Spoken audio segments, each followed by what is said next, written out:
Please don't let me die out here. I can be a good lover to you," begged the Apache girl, words that cut deeper than any blade.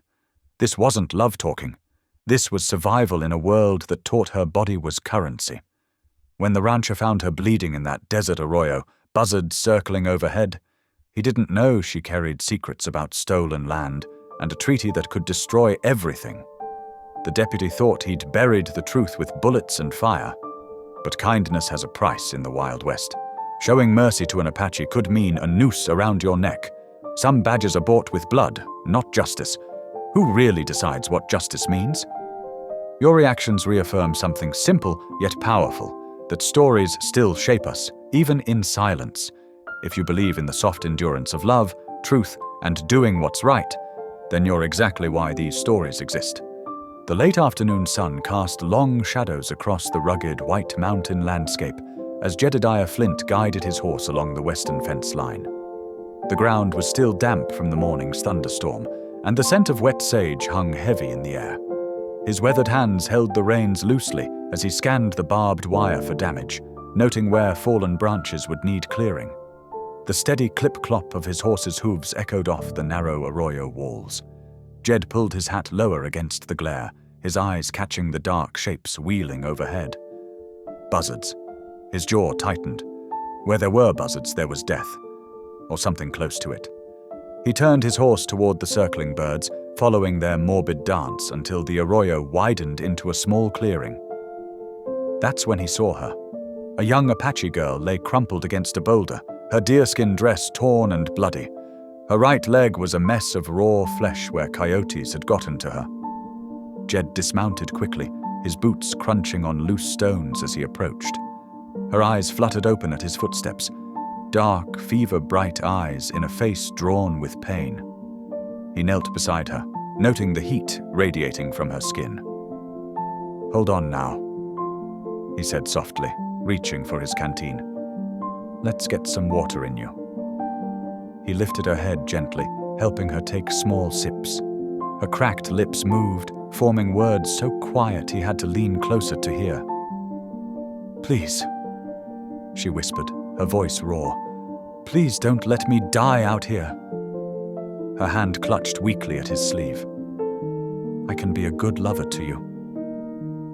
Jed's heart clenched at her words, not from temptation, Lord no, but from the deep well of sorrow they opened in him.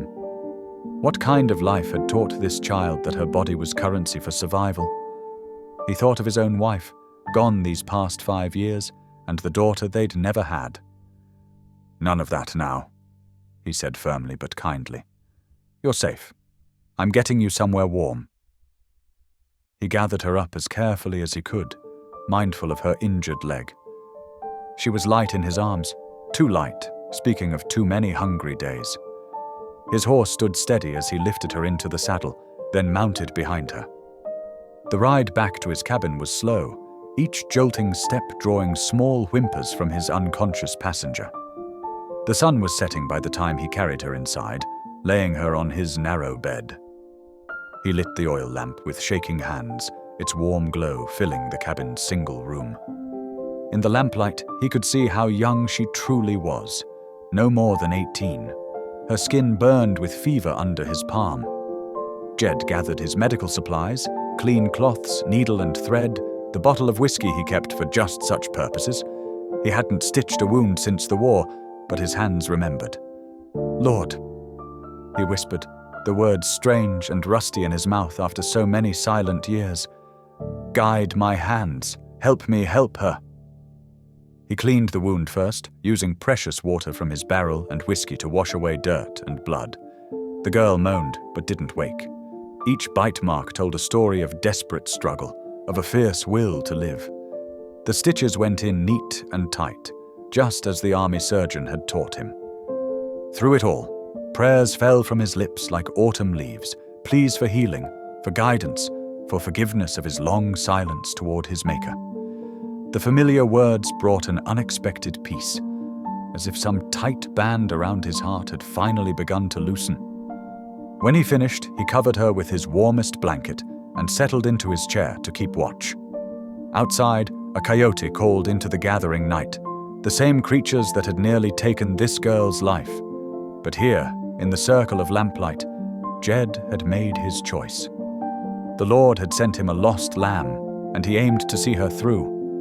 Morning light filtered through the cabin's single window, casting a pale glow across Nalina's face. Her eyes fluttered open, confusion clouding her features as she took in the unfamiliar surroundings. Rough-hewn logs made up the walls, and a wood stove sat cold in the corner. The bed beneath her felt strange, too soft, too high off the ground. Pain shot through her leg as she tried to move, and memories of coyotes and fever flooded back. She jerked upright, her heart pounding. A man's cabin, a white man's cabin. Fear gripped her chest as she pushed herself towards the edge of the bed. Jed looked up from where he stirred something in a pot by the cold stove. "Easy now," he said softly. "You'll tear those stitches." Nalina didn't listen. She pushed herself off the bed, but her injured leg buckled beneath her. She crumpled to the wooden floor with a cry of pain. "I told you to take it easy," Jed said, setting down his spoon and approaching slowly, hands raised where she could see them. "I'm not going to hurt you. You're safe here." She pressed herself against the bed frame, watching him with wary eyes. "Why you help me?" "Because it was the right thing to do." Jed kept his distance, speaking gentle and low like he would to a spooked horse. "I've got some corn mush here. You need to eat to get your strength back." The mention of food made her stomach growl, reminding her how long it had been since she'd eaten. She studied his weathered face, looking for signs of deception but finding only patience. "I am called Nalina," she said finally, her English halting but clear. Jed nodded. "I'm Jedediah Flint. Most folks call me Jed." He fetched a bowl of the corn mush and set it within her reach. "Can you tell me what happened to you?" Nalina took the bowl with trembling hands. The warm food helped settle her nerves as she explained. 2 days ago, soldiers come. My brother Nakose and I, we run. Get separated in darkness. Coyotes find me after." Over the next 2 days, Jed tended to her wound with quiet efficiency. He changed her bandages, brought her water, and kept the cabin warm. Though he stayed close enough to help if needed, he was careful to give her space, sleeping in his chair by the stove while she took the bed. Her fever broke on the second night, leaving her clearer-headed but weak. By the third morning, she could sit up without help, though walking remained difficult. "I need to ride into town for supplies," Jed told her as he pulled on his coat. "There's a root cellar under the cabin. I need you to hide there while I'm gone." Nalina understood the gravity in his voice. She knew what townspeople thought of her people. Jed helped her down the narrow stairs into the cool darkness of the cellar, making sure she had water and blankets before he left. The town was busy when Jed arrived. More people than usual clustered around the general store. Inside, the grocer, Mr. Peterson, was holding court among his customers. 3 ranches hit in the last week," Peterson was saying as Jed gathered his supplies. "Apache raiders, no doubt about it. Stole horses, burned a barn, sheriffs putting together a posse." Jed kept his face carefully neutral as he set his items on the counter. The grocer rang up his purchases, leaning in close. "Keep your eyes peeled, Jed," Peterson warned. "Those savages are getting bold.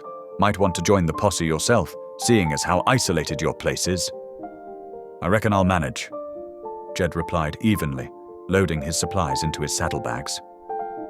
The ride home felt longer than usual, his mind heavy with the weight of his choice. He knew harboring Nalina could bring trouble, serious trouble. But as he thought of her desperate plea in the arroyo, of the trust slowly growing in her eyes, he knew he couldn't turn her over to a trigger-happy posse. The sun was low when he reached his cabin. He helped Nalina up from the cellar, noting how she searched his face for signs of change. But Jed had made his decision. Right was right, no matter what the townsfolk said. The evening sun cast long shadows across Jed's cabin as he approached on horseback. An unfamiliar scent wafted through the air, something warm and inviting that made his stomach rumble. He dismounted, leading his horse to the small stable before heading inside. The sight that greeted him stopped him in his tracks. Nalina stood at his wooden table, her weight balanced carefully on her good leg as she worked with his meager supplies of flour and water. Her hands moved with practiced grace, shaping and patting flat circles of dough. A cast-iron skillet sizzled over the cook fire, where golden rounds of fry bread already lay stacked on a tin plate.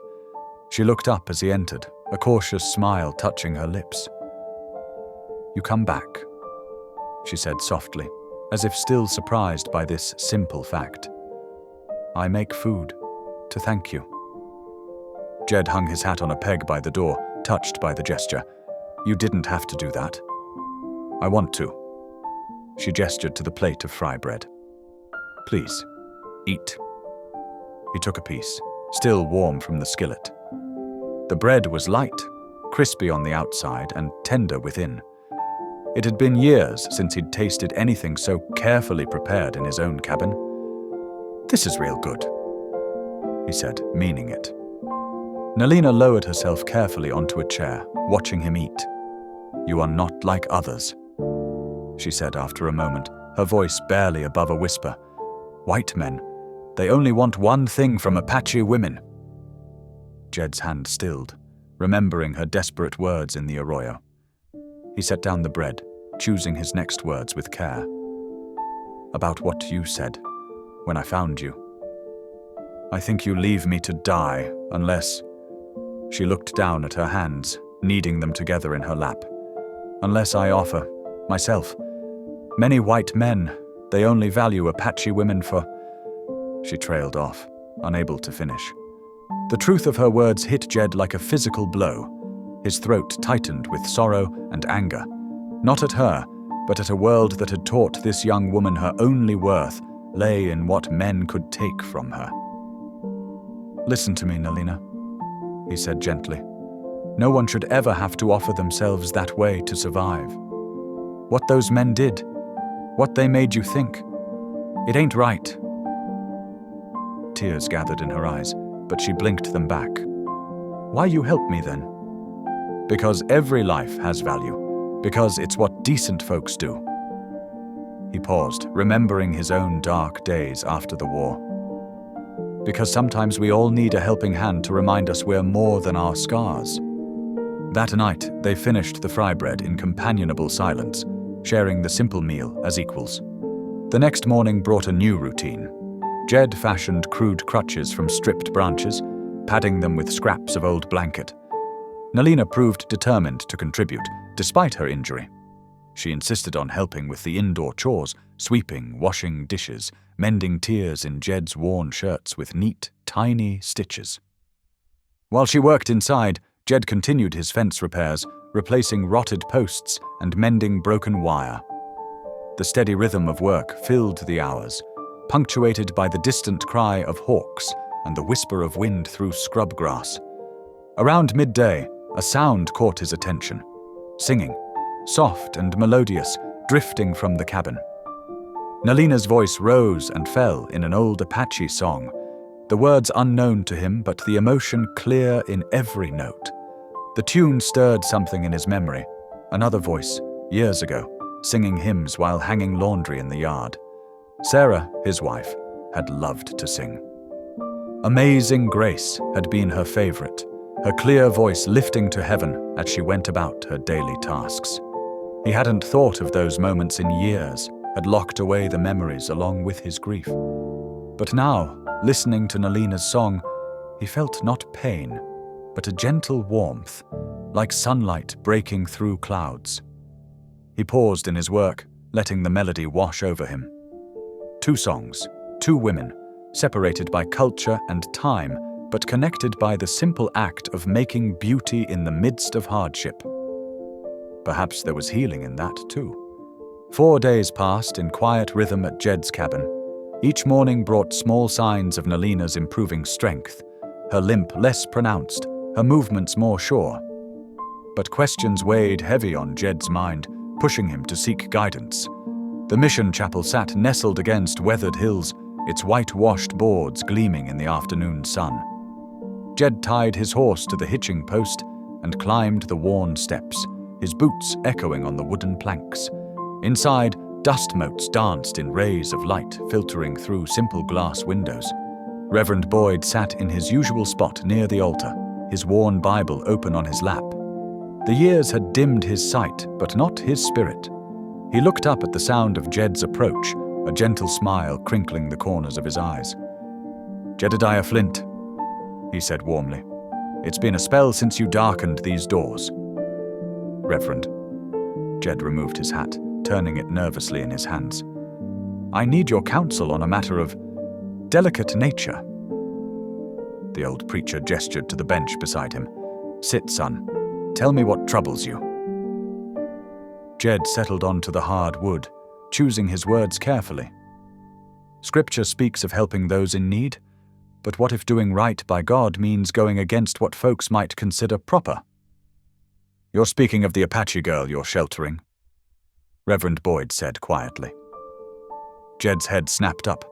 "How did you—" "The Lord may be dimming my eyes, but He keeps my heart sharp." The Reverend's fingers traced the Bible's pages. "You remember the parable of the Good Samaritan?" "Yes, sir. Man helped a stranger when others wouldn't." "And why wouldn't they?" "Because he was different, an outsider." Reverend Boyd's voice carried the weight of wisdom. But the Samaritan saw past that, saw only a child of God in need. "Some might say it ain't proper for a single man to house a young woman." Jed pressed. "Some said it wasn't proper for Jesus to speak with the woman at the well." The Reverend's smile held gentle understanding. "Do what's right by God, Jedediah. The rest will sort itself." Jed rode home with a lighter heart, the Reverend's words echoing in his mind. That evening, he sat at his workbench while Nalina prepared their simple supper. His knife moved steadily over a piece of cedar wood, shaping it with careful strokes. When the meal was done, he presented her with his work, a small wooden cross, polished smooth. "Faith ain't just for one kind of people," he said softly. Nalina took the cross with reverent hands, her fingers tracing its simple lines. "It is beautiful," she whispered, "like bridge between two worlds." The peaceful moment shattered the next morning. Jed was checking Nalina's healing leg when he heard hoofbeats approaching. Through the window, he spotted 3 riders in the distance. Deputy Claythorne's distinctive black hat, visible even at range, 2 other men flanking him. "Quick now," Jed urged, helping Nalina to her feet. "Up to the barn loft. Stay quiet no matter what you hear." She moved swiftly despite her injury, disappearing into the barn just as the riders pulled up. Jed positioned himself in front of his cabin door, arms crossed. Deputy Thorne dismounted, his spurs jingling against packed earth. His face wore its usual mask of cold authority. "Flint," he said, nodding curtly. "Got reports of Apache activity in these parts. Need to search your property." "This is private land, Deputy," Jed replied evenly. "You got a warrant?" "Don't need one when we're hunting hostiles." Thorne's hand rested meaningfully on his gun belt. "Step aside." Jed didn't move. "My land, my rules. No warrant, no search." "You protecting something, Flint?" Thorne's eyes narrowed. "Or someone." "I'm protecting my rights as a property owner."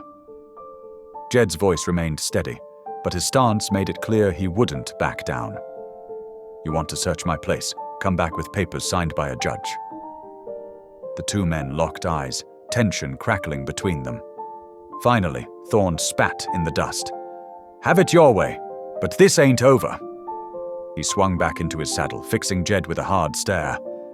"We'll be watching." The dust from the deputy's horses had barely settled when Jed helped Nalina down from the barn loft. Her hands trembled slightly, but her eyes held steady determination. "He'll be back," Jed said, watching the horizon where Thorne had disappeared. "Man like that won't let it rest." "Next time with paper that gives him right to search," Nalina added softly, understanding more than her broken English revealed. They spent the afternoon in watchful silence. Jed worked on mending a broken harness while Nalina prepared their evening meal. The sun dipped low, painting the mountains in shades of purple and gold. After supper, they sat outside on rough-hewn benches, the evening air cool against their faces. Stars began appearing one by one in the darkening sky. Nalina gazed up at them, her wooden cross clutched in her hands. "My brother," she said suddenly, her voice barely above a whisper. "He lives." Jed turned to look at her, saying nothing, giving her space to continue. "Nokose leads our people now. Small group, peaceful group." Her fingers traced the cross's edges. "We have paper, treaty paper. Says land south of Canyon, near Old Fort, is ours." She swallowed hard. "But soldiers come anyway. Push us. Shoot at us." "Fort Verde?" Jed asked quietly. Nalina nodded. "We camp there, hidden in trees. Nokose tries to show treaty paper, but no one listens." Tears gleamed in her eyes. "I got separated when cavalry came. Been trying to find way back." She turned to face Jed fully, her expression pleading. "Help me reach them, before soldiers come again." Her voice cracked. "Please?" Jed stood and paced the packed earth, his boots scuffing against small stones. The decision weighing on him felt heavier than any he'd made since the war. Helping Nalina hide was one thing. Actively traveling with her, risking not just Thorn's wrath, but military intervention. That was another matter entirely. But then he remembered her words when he'd found her, desperate and dying in that arroyo. The way she'd offered herself, thinking it was the only way to survive. He thought of her brother, trying to make peace with nothing but a piece of paper and hope. The night wind carried the cry of a distant coyote. Jed stopped pacing and looked at Nalina, still clutching the cross he'd carved. His path became clear. "We'll leave at first light," he said firmly. "Take the wagon. Less suspicious than riding double. I know those back trails better than any deputy."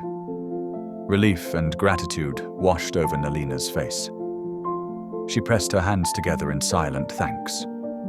They spent the next hour preparing. Jed packed his medical supplies, clean bandages, witch hazel, yarrow powder for bleeding. He added dried beef, hard tack, and 2 canteens of fresh water. His Winchester rifle and a box of ammunition went under the wagon seat. The stars wheeled overhead as they worked, the night growing deeper. Nalina hummed softly, a melody that spoke of ancient mountains and endless skies.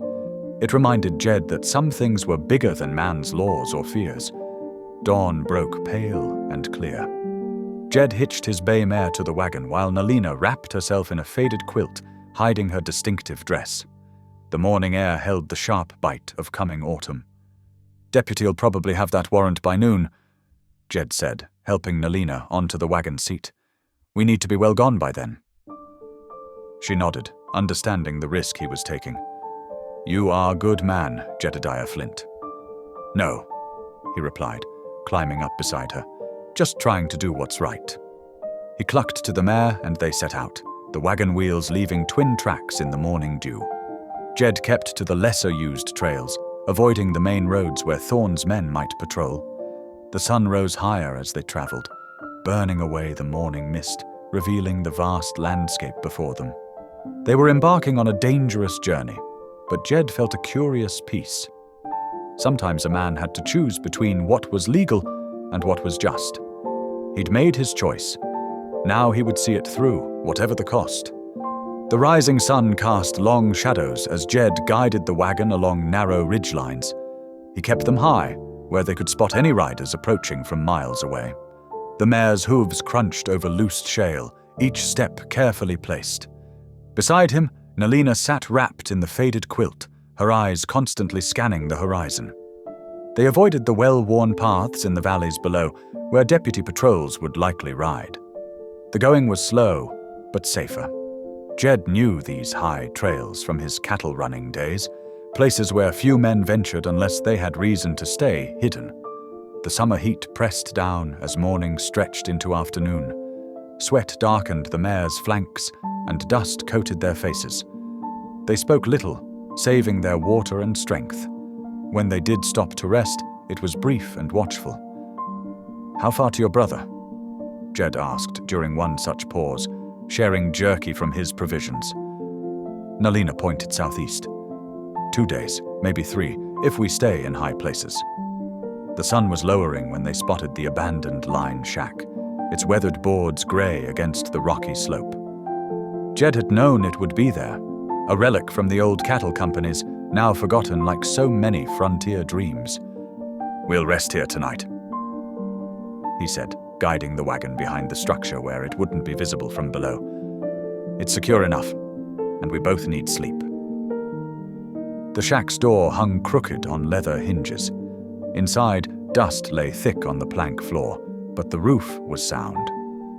While Nalina gathered wood, Jed tended to the mare, rubbing down her legs and checking her hooves for stone bruises. They built a small fire in the stone hearth, keeping the flames low to minimize smoke. Nalina made a simple meal from their provisions, adding wild herbs she'd gathered along the way. The familiar routine of camp-making eased some of the day's tension. As they ate, Nalina watched Jed with thoughtful eyes. "In my language," she said softly, "brother is Nelis." She repeated it slowly, showing him the proper way to form the sounds. "Nihilus," Jed attempted, his pronunciation rough but earnest. Nalina smiled, the first real smile he'd seen from her. "Yes, good." She paused, then asked, "You have brother?" Jed shook his head. "No siblings. Had a wife, though. Sarah." He hadn't spoken her name aloud in years. It felt strange on his tongue, like a prayer long forgotten. The fire crackled in the silence that followed. Outside, a whippoorwill called. "What happened?" Nalina asked gently. Jed stared into the flames. "I was away fighting. War between the states. She was carrying our first child." His voice grew rough. "Got word she died in childbirth, both of them. By the time I made it home, they were already in the ground." Nalina touched her wooden cross. "Much sorrow," she said simply. They slept under the stars that night, the shack too stuffy in the summer heat. Jed kept his rifle close, but the night passed peacefully, marked only by the calling of owls and the distant yip of coyotes. Dawn brought trouble. The mare favored her right foreleg, wincing when Jed ran his hands down the tendon. He recognized the signs of strain. She'd pushed too hard on the rocky trails. "She can't carry us today," he said, removing the harness. "We'll have to walk." They took only what they could carry: water, food, medical supplies, and the rifle. Jed fashioned a walking stick for Nalina, her leg still not fully healed. They set out as the sun cleared the eastern ridges, supporting each other on the steeper sections. The going was even slower now. They stayed high where possible, but had to descend more often to find passable routes. The summer sun beat down mercilessly. By late afternoon, they had covered perhaps half the distance they'd made the previous day. Near dusk, as they paused to rest on a rocky outcrop, Nalina suddenly gripped Jed's arm. "Look," she whispered, pointing southeast. Smoke rose against the darkening sky, thick black columns that twisted in the evening wind. Too dense for cooking fires, too much for a controlled burn. Jed felt Nalina's fingers dig into his arm. They both knew what such smoke could mean, but neither spoke the fear aloud. They stood together, watching the dark plumes stain the sunset sky, their shared silence heavy with dread. The smoke led them to a scene of devastation. What had been a peaceful camp lay in ruins before them, scattered across the small valley like broken dreams.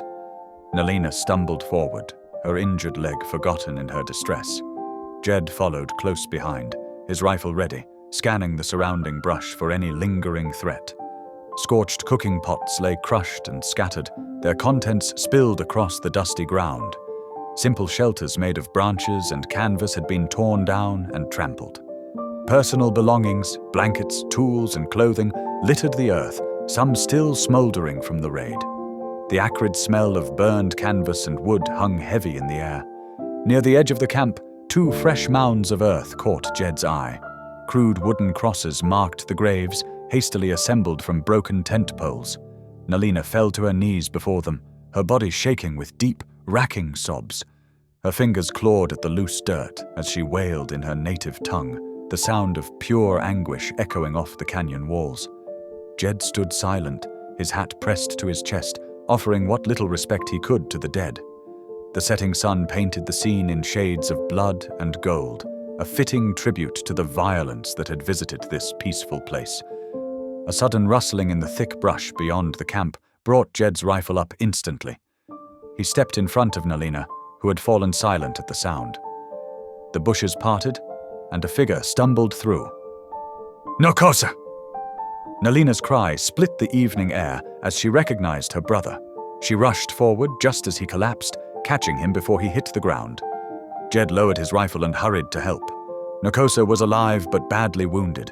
A deep gash across his ribs had been roughly bandaged with a torn shirt, and dried blood caked the side of his face.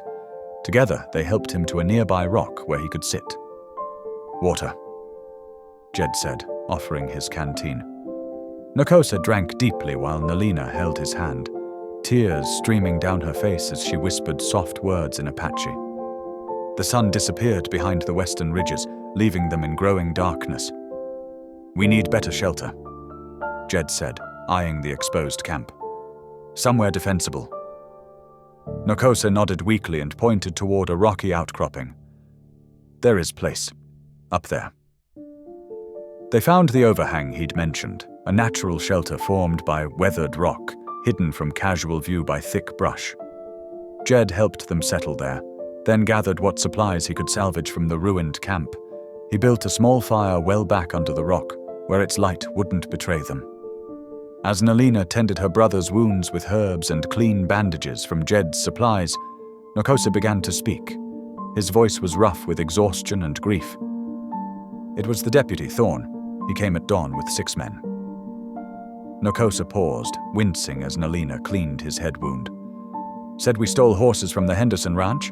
A lie. We had permission to graze our ponies there." "How many escaped?" Jed asked quietly. "Most of the women and children, some men." Nokosa's eyes filled with tears. 2 elders. They could not run fast enough. Nalina touched the wooden cross at her neck, murmuring a prayer. "But we have proof," Nokosa continued, reaching carefully into his shirt. He withdrew a folded paper, worn but intact. "Treaty signed 5 years ago at Fort Verde. Gives us right to these lands, to graze our horses." He handed the document to Jed. "Captain Morrison signed it himself. We showed it to Thorn, but he just laughed." Jed unfolded the paper carefully. Even in the dim firelight, he could make out the official army letterhead and the captain's signature. It was legitimate, a legal document granting grazing rights to Nokosa's band in these territories. "This changes everything," Jed said, his voice firm with conviction. "This isn't just about keeping you safe anymore. This is about justice under the law." Nokosa nodded slowly. "But who will listen to Apache over white deputy?" "I will testify," Jed replied. "And I reckon Reverend Boyd will too, once he sees this treaty. The law's the law. It's got to protect everybody, or it protects nobody." The 3 of them sat in silence for a moment, watching the small flames dance against the rock wall. The treaty paper lay between them like a bridge across the divide of their different worlds, a promise of justice yet to come. Dawn broke harsh and cold over the rocky shelter.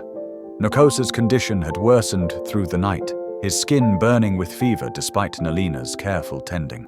His breathing came shallow and quick, each rise of his chest bringing a grimace of pain to his face. Jed studied the wounded man with growing concern. "He can't ride like this. We need to get him proper help." "Town not safe for Apache," Nalina whispered, pressing a damp cloth to her brother's forehead. "Reverend Boyd will help us," Jed insisted, folding the treaty carefully into his shirt pocket. "He's got influence with folks, and once he sees this paper, he'll stand with us against Thorn." Working quickly in the grey morning light, Jed fashioned a travois from fallen pine poles and canvas salvaged from the ruined camp. He lashed the poles together with leather strips, creating a sturdy triangle that could be pulled behind his horse. Nalina helped gather soft grass to cushion the makeshift bed. They eased Nokose onto the travois, wrapping him in Jed's spare blanket. The wounded man barely stirred, lost in fevered dreams. Jed secured the poles to his saddle, while Nalina whispered soft prayers in Apache, her hand tight around the wooden cross at her neck. The morning wore on as they made their slow way across the rough country. Jed led his horse carefully, picking the smoothest path possible to spare Nokose unnecessary jostling. Nalina walked alongside her brother, steadying the travois when needed. The sun had climbed past noon when they heard hoofbeats approaching. Jed reached for his rifle, but before he could bring it up, two riders burst from behind a rocky outcrop. Deputy Thorne sat tall in his saddle, his badge gleaming in the sunlight. Beside him rode Tom Henderson, a local ranch hand known for his quick temper. "Well, well," Thorne drawled, his revolver already drawn. "Looks like we caught ourselves some Apache sympathizers." His cold eyes fixed on Jed. "Drop that rifle, Flint." "Nice and easy." Jed lowered his weapon slowly, his jaw tight. "These people have legal rights, Deputy." "There's a treaty." "Shut your mouth!" Henderson snapped, dismounting to bind Jed's hands with rope. Thorne turned his attention to Nalina, who stood trembling but proud beside her brother. "The girl goes on foot. Take her boots."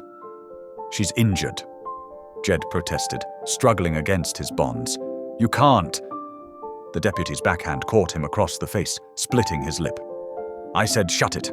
Law's what I say it is out here." They forced Nalina to remove her boots, then tied her hands in front of her. Henderson hitched the travois to his own horse, handling Nokose roughly despite his wounds. Thorne kept his revolver trained on Jed as they formed their procession of shame. "I demand to see a judge!" Jed called out, spitting blood from his split lip. Thorne laughed, the sound as dry and bitter as dead leaves. "Justice ends at my badge, old man. You ought to know that by now." The sun beat down mercilessly as they made their way toward town. Nalina stumbled on the rocky ground, her bare feet leaving spots of blood on the stones. Each time she fell, Henderson yanked her roughly to her feet by the rope around her wrists.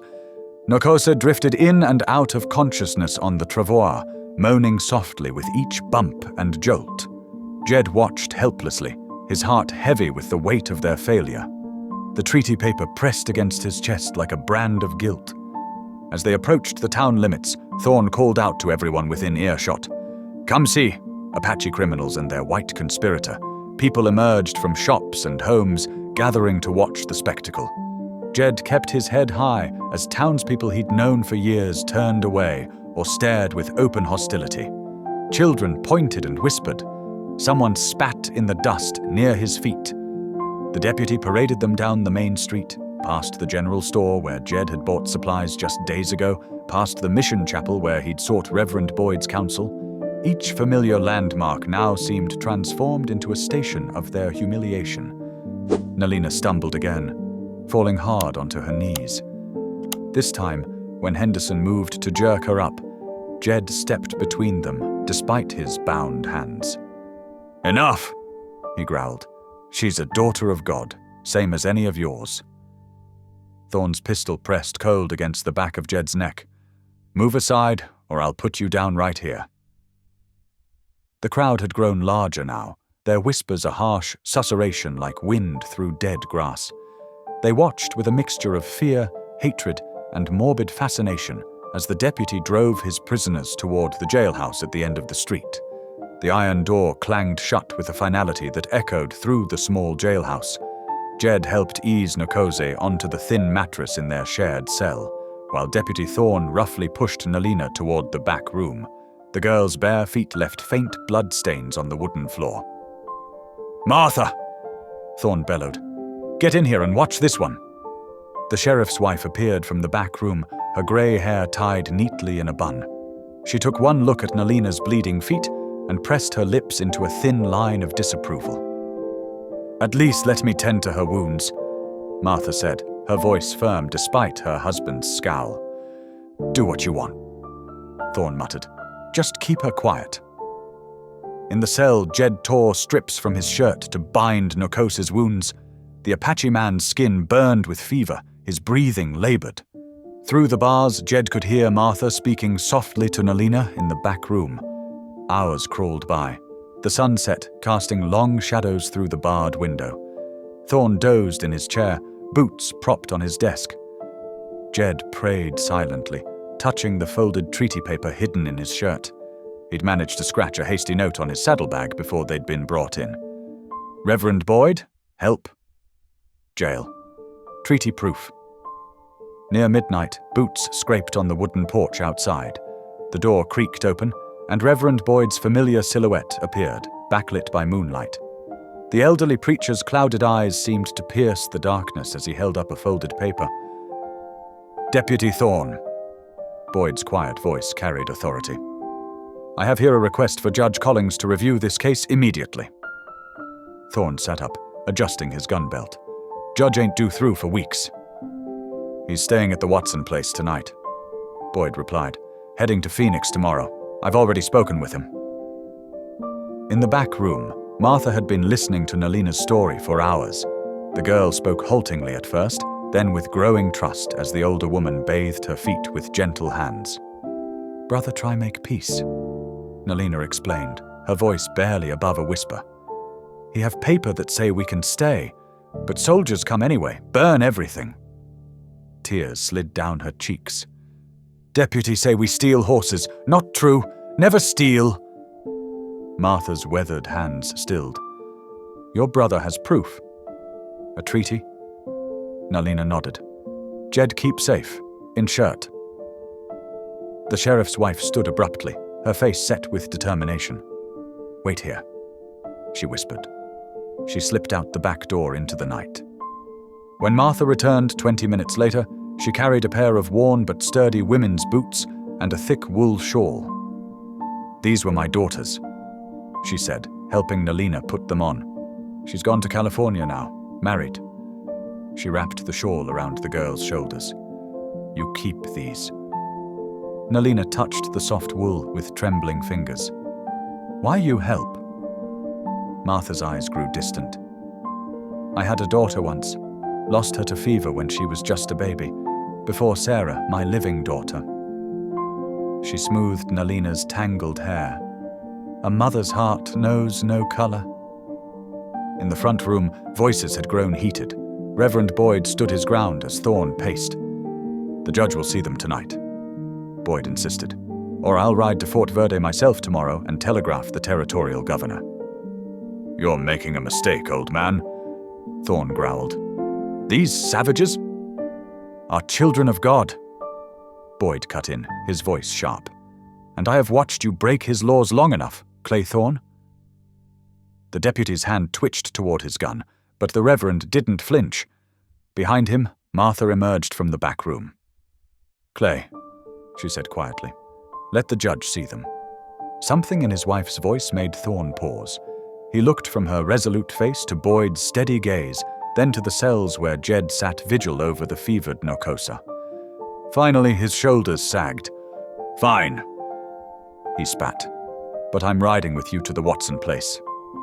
I expected nothing less, Boyd replied, then turned to Jed.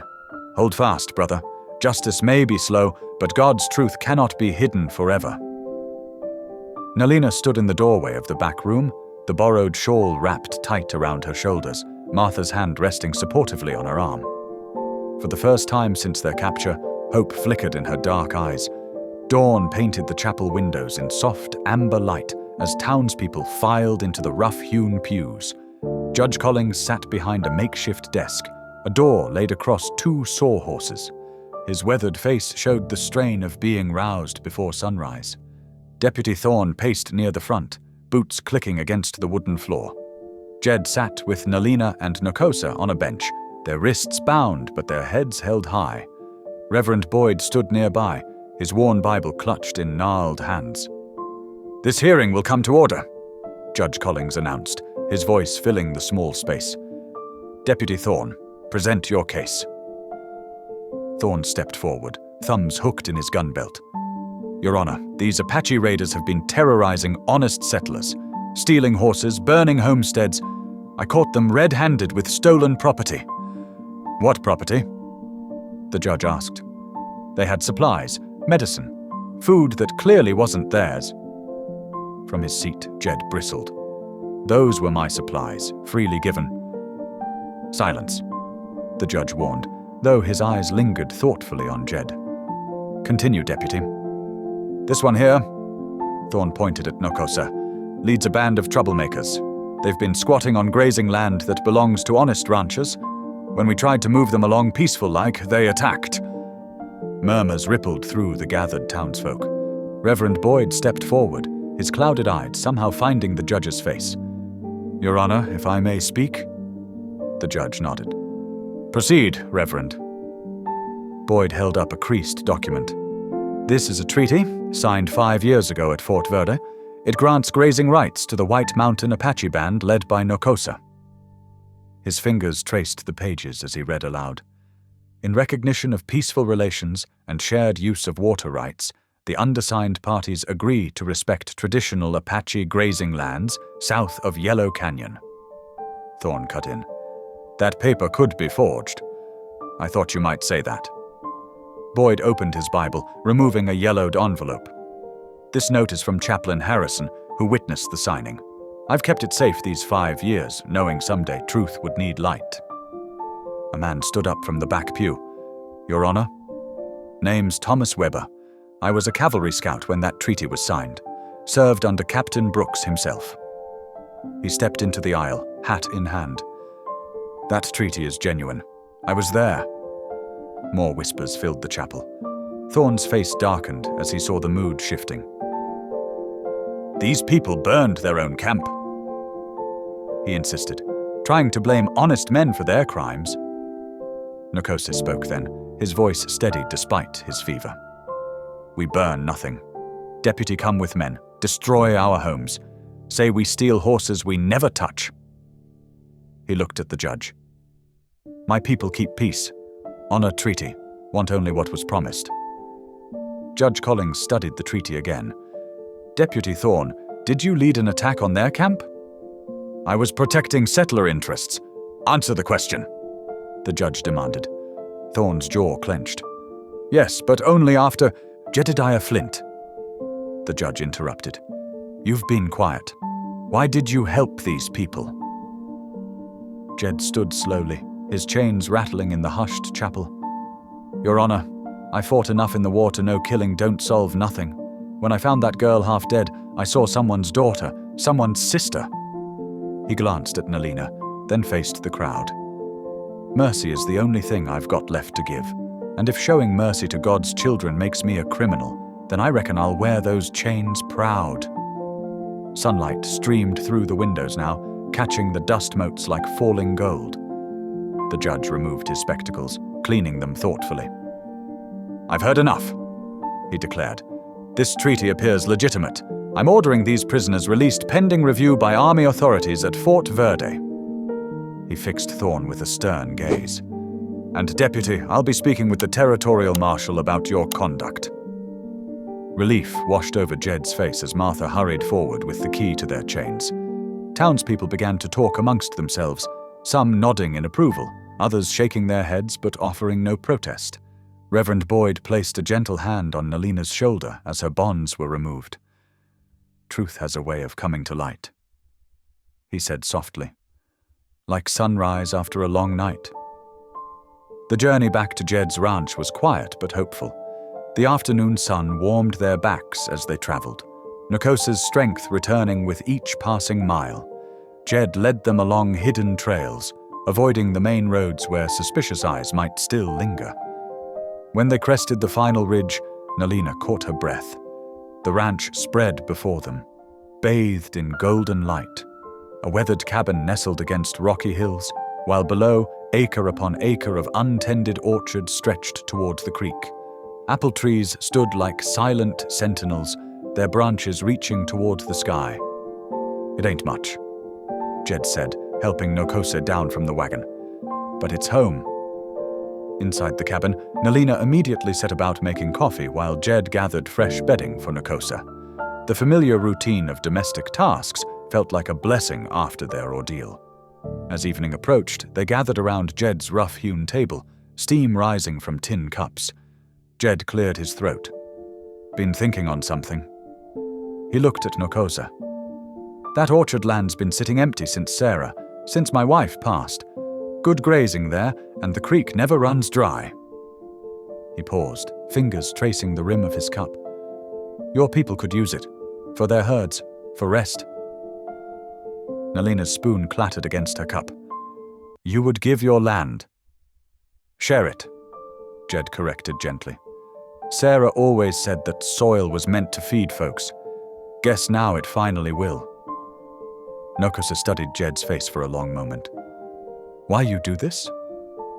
Because it's right, Jed replied simply. And because maybe it's time for healing to start somewhere. The next morning dawned clear and cool. Nalina rose early, gathering her clay water jar. The path to the creek was lined with wild grass, morning dew dampening her moccasins. At the water's edge, she knelt and whispered a prayer of thanks, both in Apache and in the English words Jed had taught her. Returning with her jar full, she found a patch of soft earth near the cabin. From a leather pouch at her waist, she drew out corn seeds she'd saved from the destroyed camp. One by one, she planted them, each seed a promise of new life. Jed watched from the porch, coffee cup in hand. Them shoots'll need tending. I will tend, Nalina said firmly, like your Sarah would. By mid-morning, an unexpected sight appeared on the dusty road. Martha Webber's wagon, loaded with burlap sacks. The sheriff's wife climbed down, her face uncertain but determined. Brought some seed potatoes, she said, and Thomas sent lumber. Said you might need it for repairs. Jed accepted the offerings with quiet gratitude. Throughout the day, more wagons arrived. Reverend Boyd brought apple saplings. The cooper's wife delivered preserved vegetables. Even the blacksmith stopped by with mended tools, muttering gruffly about everybody needing good iron. Each visitor carried more than just supplies. They brought cautious smiles, hesitant questions, and the first tender shoots of understanding. Nalina greeted them all with dignity, sharing stories of Apache farming methods that had some of the farmers nodding thoughtfully. As sunset painted the orchard in deep gold, Nokosa stood at the edge of the newly worked soil. This land, he said softly, it remembers old songs, Apache songs, settler songs. Maybe now it hear new song of peace. Jed nodded, looking out over the land that had known so much sorrow and was now witnessing the first steps of healing. The evening breeze carried the scent of turned earth and possibility, while in the freshly planted rows, tomorrow's harvest waited to grow. Martha Webber's wagon creaked up the road one final time that evening, carrying blankets and a basket of fresh bread. As she handed them to Nalina, the two women's eyes met in shared understanding. No words were needed. The simple act of giving and receiving spoke volumes about the bridges being built, one small kindness at a time. Over the next 7 days, life at Jed's ranch transformed. Word spread through hidden trails and whispered messages, bringing more of Nokosa's people to the land. They arrived quietly, in small groups, leading their few remaining horses and carrying bundles of belongings saved from the raid. The sound of axes and saws filled the morning air as the Apache men worked alongside Jed to clear space for their camp near the creek bend. Children gathered stones for fire circles while women set up cooking shelters, the smoke from their fires mixing with the scent of pine and earth. Jed and Nokosa spent long hours mapping irrigation channels from the creek. Their backs bent under the hot sun as they dug trenches through the hard soil, speaking little but understanding much. When Nokosa's wound troubled him, Jed would quietly take over the heavier work, earning grateful nods from the Apache man. Water like blood in earth, Nokosa explained, showing Jed how to angle the ditches. Must flow right way to give life. In the growing garden near the cabin, Nalina found her own path to healing. Sarah Boyd, the pastor's wife, arrived each morning with seed packets and gardening tools. Other settler women began joining them, hesitant at first, but drawn by curiosity and Nalina's gentle ways. Martha Webber brought her daughter Emily, who watched wide-eyed as Nalina demonstrated how to plant corn, beans, and squash together in the Apache way. 3 sisters help each other grow strong, Nalina explained, placing the seeds in careful patterns. Emily nodded solemnly, her small hands mimicking the motions. Not everyone approved of the changes at Jed's ranch. Whispers still circulated in town about Indian lovers and treaty troubles. But for every dark look, there seemed to be a counterweight of kindness. The miller's wife slipped extra flour into Jed's weekly order. The smithy fixed tools without charging. Small gestures of support, quiet but steady. One crisp morning, just as dawn painted the sky in soft pink, Jed stepped onto his porch and noticed Nalina wasn't at her usual spot by the cooking fire. He found her kneeling beside Sarah's grave in the small fenced plot behind the cabin. Wild sunflowers and purple asters lay scattered across the wooden marker, their petals bright against weathered wood. Jed stayed back, watching as Nalina's lips moved in prayer. Her words, carried on the morning breeze, made his heart catch. "Thank you, Sarah," she said softly in careful English, "for teaching him to be good man, for showing him way of kindness." She touched the flowers gently. "I keep your memory in good way. Help tend your land, your trees. Maybe you see from above and smile." She rose slowly, brushing dirt from her skirt, and turned to find Jed standing there. Instead of embarrassment, her face showed quiet certainty. "You're Sarah," she said. "She's still here. In land, in trees, in your heart." She gestured to the flourishing garden and the smoke rising from the camp. Now she helped make new story of peace. Jed's throat tightened. He looked at the grave where his wife lay, then at the young Apache woman who had brought life back to his withered world. Different as day and night, yet both carrying the same light of grace. "Reckon you're right," he managed. Sarah would have liked seeing all this, seeing people working together, helping each other grow things. Nalina nodded, understanding in her dark eyes. "2 peoples, 1 garden," she said. "Like your good book say, time to plant, time to grow. Maybe now time for both." They walked back to the cabin together as the sun climbed higher, casting long shadows across the newly tended earth. From the camp came the sound of children's laughter, mixing with the crack of axes and the soft songs of women working. Near the creek, Nakosa directed men laying stone borders for the irrigation channels. While in the garden, Sarah Boyd and Martha Weber worked side by side with Apache women, sharing water and stories as they tended the growing plants. The morning breeze carried the scent of fresh-turned soil and new possibilities, while overhead, birds wove between the branches of Sarah's old apple trees, building nests for the seasons to come. The Sunday morning dawned clear and bright, with dew sparkling on the apple blossoms in Jed's orchard. The townspeople and Apache families gathered beneath the gnarled branches, settling onto wooden benches Jed and Nakosa had crafted from fallen logs. The sweet scent of spring flowers mingled with the earthy aroma of fresh-cut grass. Reverend Boyd stood before the makeshift congregation, his well-worn Bible open in his weathered hands. Jed sat on a rough-hewn bench, Nalina to his right and Nakosa to his left. The sight would have been unthinkable just weeks ago, but today it felt as natural as breathing. Little Emily Weber, no more than 6 years old, wandered over to where they sat. Without hesitation, she climbed into Nalina's lap, her small fingers playing with the beaded necklace at Nalina's throat.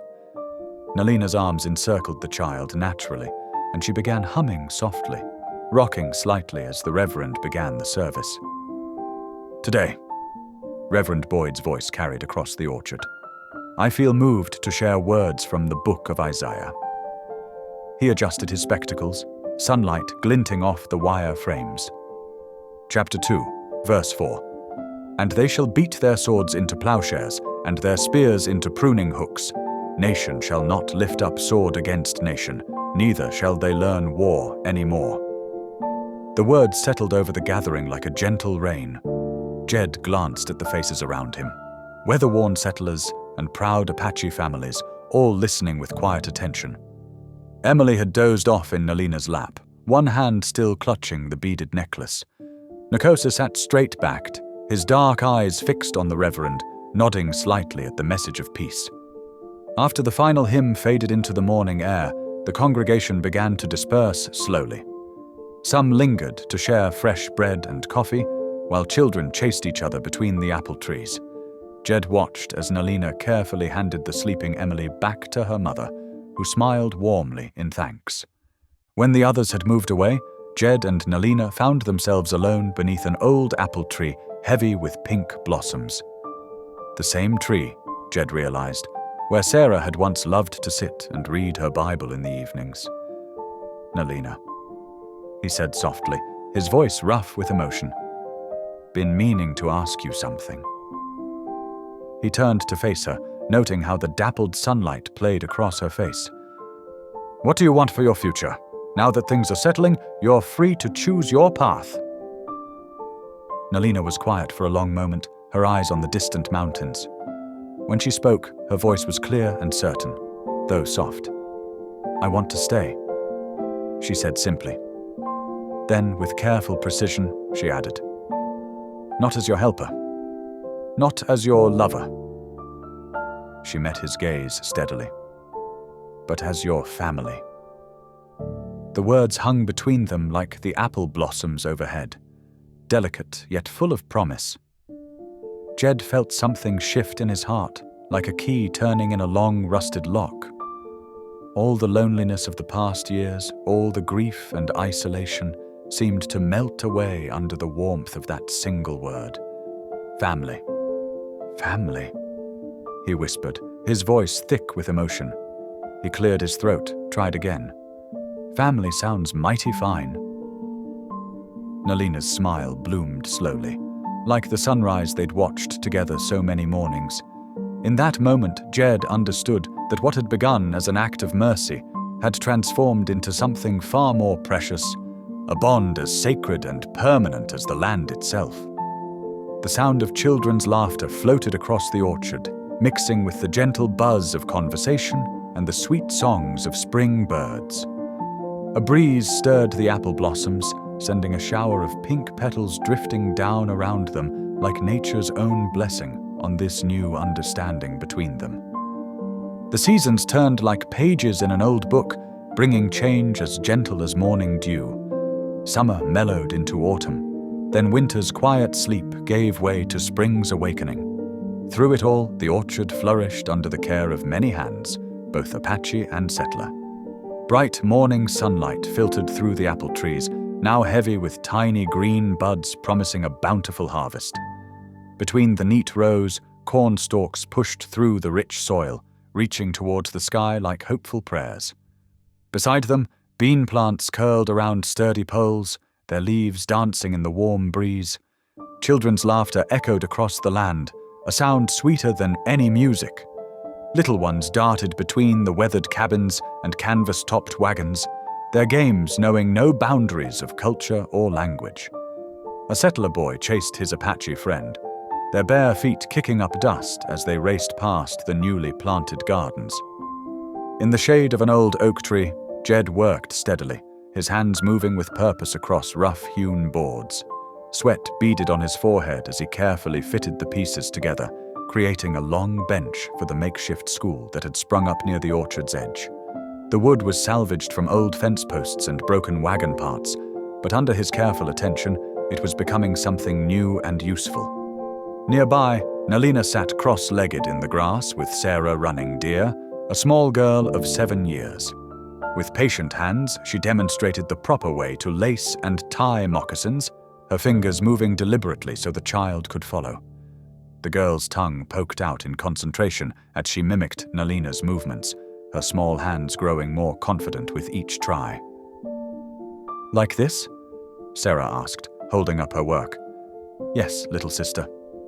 Nalina smiled, her voice warm with pride. "You learn quick, like the deer you're named for." As dusk approached, Jed stood on his cabin porch, lighting the old brass lantern that had become a beacon of welcome. Its warm glow spilled across the wooden planks, casting long shadows that stretched toward the garden where supper bubbled in a large iron pot.